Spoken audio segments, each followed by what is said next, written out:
Today's lesson is Native Americans of the Northeast. We're on lesson 8 of unit 8. Our reading will be able to explain how specific aspects of illustrations in Medea and Flow of the Forest Children contribute to what is conveyed by the words of the story. We'll be able to determine the main idea and supporting details in Native Americans of the Northeast. And we'll recall information from the reading and write a short reflection. We'll also determine the meaning of words formed when able or ibble is added to a known root word.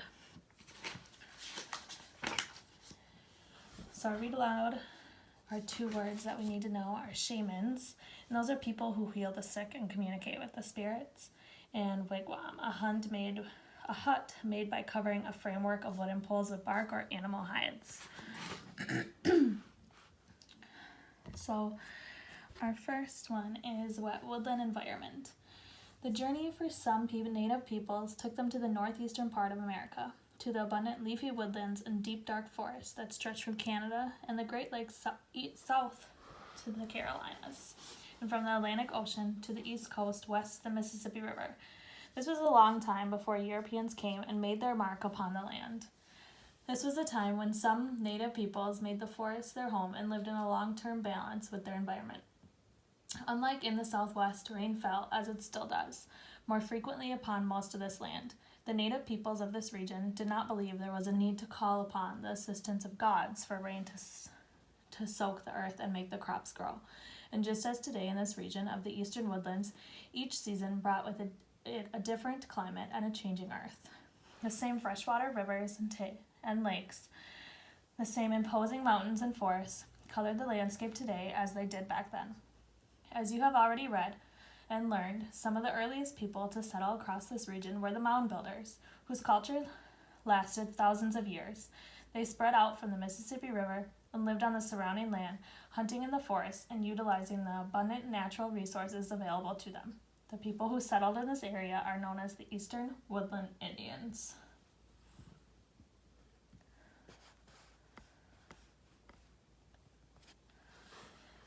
Eastern Woodland Iroquois Village. After hundreds of years of nomadic existence, other groups of people, bound by family connections, formed themselves into tribes. In fact, the Eastern Woodland Indians made up of numerous tribes. Some of these tribes included the Iroquois, Mohican, and Powhatan. Over time, these tribes established their own cultural identities, which included a range of languages spoken throughout this large area. The Eastern Woodland Indians often interacted with each other.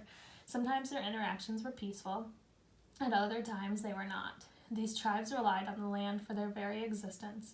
They guarded their villages, their hunting lands, their crops, and their settlements from invasion by neighboring tribes. Some scientists believe that wars may have been the result of an era around 500 to 1,000 years ago when the climate changed considerably.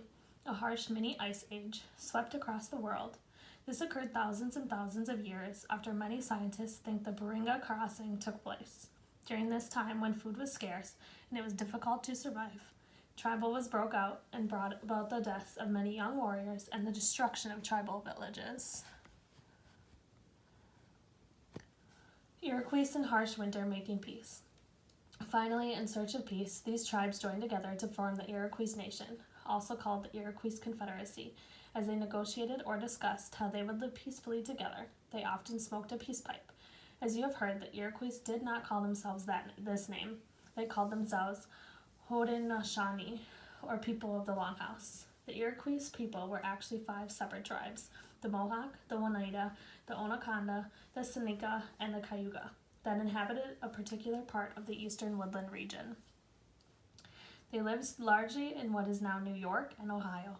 Once a year, sachems or chiefs from each tribe were available, and always men, but always chosen by women, would meet in a council to make new laws and deal with any new problems that arose. Cold woodland landscape. As with all native peoples, the landscape helped shape the Iroquois culture. It greatly influenced what kinds of houses they built, what clothes they wore, what food they ate, and how they traveled, what weapons they had, what tools they used, what gods they worshipped, and even what language they spoke. A typical home for many eastern woodland Indians depended more on climate and available resources than anything else.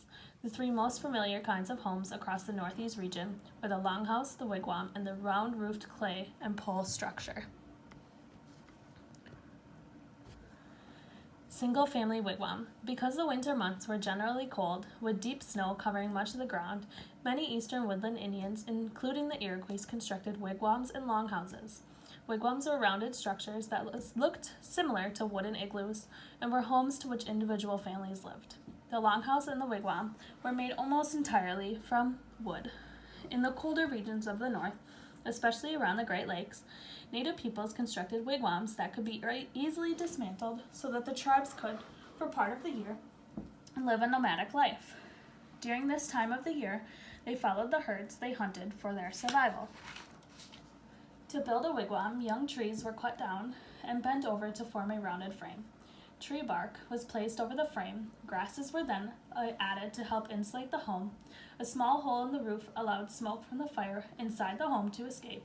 The family cooked their food on an open fire and slept on mats. In the wintertime, they used animal furs to keep themselves warm. So something you want to keep in mind is, and answer the question to yourself, is what is the main idea and supporting details of the paragraph?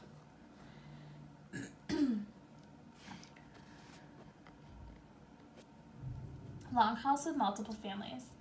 Longhouses were much larger than wigwams and were home to several families that were related to each other. The Iroquois considered themselves to be related to each other through the mothers in the tribe.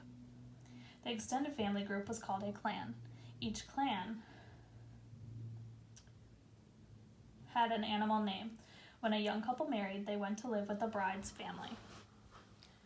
Some longhouses ranged in size from 50 feet to 150 feet long and housed as many as 50 people. To construct a longhouse, once again, a family made a frame that was made of very young trees.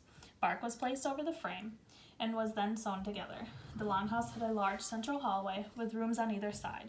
The family members slept on sleeping platforms. Some Iroquois still build longhouses today for ceremonies, just like other tribes.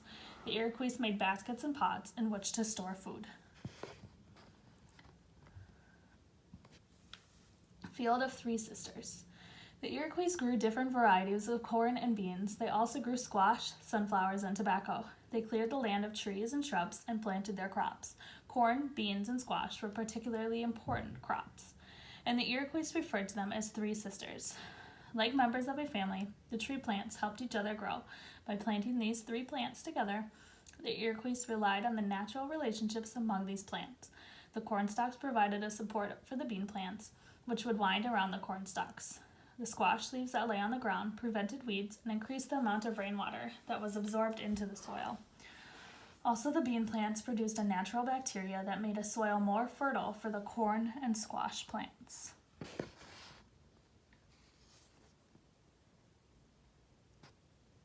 Hunting deer, fishing, and gathering. In the wintertime, when food was scarce, many Iroquois left their villages to hunt. They moved with the herds and often did not return to their villages until early spring. The Iroquois hunted deer using bows and arrows.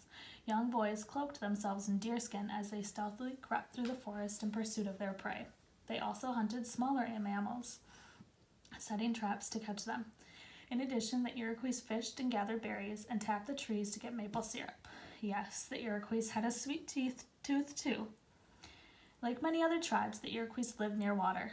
Water was a source of life, and it provided a means of transportation. The Iroquois traveled in dugout canoes. They fished using nets and traps. Family in winter clothing and summer clothing holding up a wampum. Depending on the weather, the Iroquois wore a range of clothing. In the summer, the men wore a breechcloth, which was a short piece of buckskin. Women wore dresses made of grass fibers. In the wintertime, everyone relied on animal furs to keep warm. Men also wore buckskin moccasins on their feet. They used dyes, beads, and quills to decorate their clothes as well as their skin. Very important to the Iroquois was something called wampum. Wampum was an artistic way of communicating important thoughts and decisions. The color and design of the beads could tell a story, or they could be a symbolic means of communication on the belts and necklaces that were made from colored shells. Wampum could also be used for trading. It was therefore a kind of currency. Wampum was considered to be very valuable and was an important part of Iroquois culture. Iroquois listening to shaman talking of Orinda. The Iroquois, like many other eastern woodland Indians, believed in a spirit world that was governed by the Great Spirit. For the Iroquois, that Great Spirit was called Orinda. They also believed in an evil spirit, too. The Iroquois believed that everything had a spirit and that all living things on earth were connected. They believed that it was their responsibility to care for the earth. Each season brought with it special Iroquois ceremonies. The Iroquois had shamans or holy men. It was believed that shamans could communicate with the spirit world. Shamans were thought to have special powers to do such things as cure the sick, bring about a good harvest, or bring victory to a tribe going to war. And so the Iroquois, as well as other eastern woodland Indians, lived out their lives in this way. They told stories and celebrated their history. They worshipped the Great Spirit, and they lived in harmony with the land and living creatures. The Iroquois today. Today, many Iroquois continue to follow and honor their traditional ways. Amazingly, some still build longhouses for ceremonies, and other leaders meet to guard and protect their ancient culture.